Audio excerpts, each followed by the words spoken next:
Hello बच्चों, आइए इस प्रश्न को पढ़ते हैं।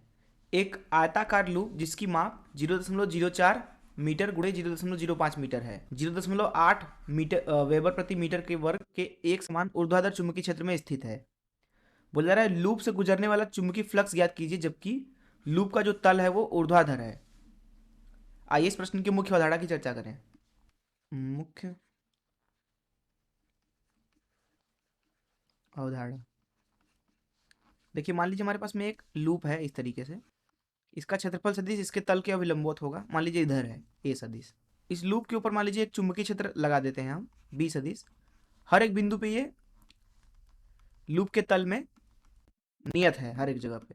मान लीजिए क्षेत्रफल और चुंबकीय क्षेत्र के बीच में कोण थीटा है, तो यहाँ पे लिखेंगे जो फ्लक्स होगा इस लूप से गुजरेगा उसको फाई से दर्शा देते हैं। ये होगा क्षेत्रफल और चुंबकीय क्षेत्र का अदिश गुणन, अर्थात ए सदिश डॉट बी सदिश, या फिर इसको ऐसे भी लिख सकते हो आप बी सदिश डॉट ए सदिश। तो फ्लक्स का मान यहाँ से हमें मिल रहा है, फ्लक्स बराबर क्षेत्रफल का परिमाण गुणे चुंबकीय क्षेत्र का परिमाण गुणे कॉस थीटा। तो इस मुख्य तरह से चलिए प्रश्न को हल करते हैं। यहाँ पे प्रश्न में बोला जा रहा है कि ऊर्ध्वाधर एक समान चुंबकीय क्षेत्र है, तो बना लेते हैं इस तरीके से।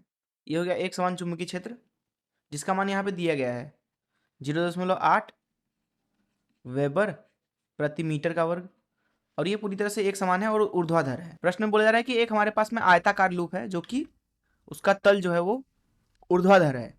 तो लूप जो है आयताकार जो है इस तरीके से है कि उसका तल जो है वो ऊर्ध्वाधर है।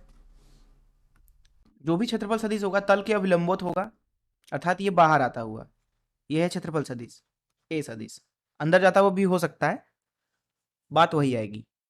ये है, यहाँ पे मैंने जिस तरीके से बनाया है कागज के तल के लंबवत लंबवत। अब देखिए जो यहाँ पे चुंबकीय क्षेत्र है वो दरअसल ऊपर की दिशा में है और क्षेत्रफल सदिश बाहर आ रहा है।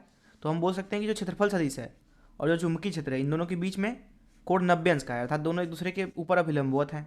इसलिए जो थीटा है यहाँ पे क्षेत्रफल और चुंबकीय क्षेत्र के बीच में कोण 90 अंश आ रहा है। तो यहाँ क्षेत्रफल से गुजरने वाला फ्लक्स लिखेंगे फाई बराबर क्षेत्रफल का परिमाण गुणे चुंबकीय क्षेत्र का परिमाण गुणे कॉस थीटा, कॉस 90 का मान होता है 0। तो फ्लक्स यहाँ पे जो भी गुजर रहा है इस आयताकार लूप से वो 0 है। यही है इस प्रश्न का उत्तर। मैं आशा करता हूँ कि आपको इस प्रश्न का हल जरूर समझ में आया होगा। धन्यवाद।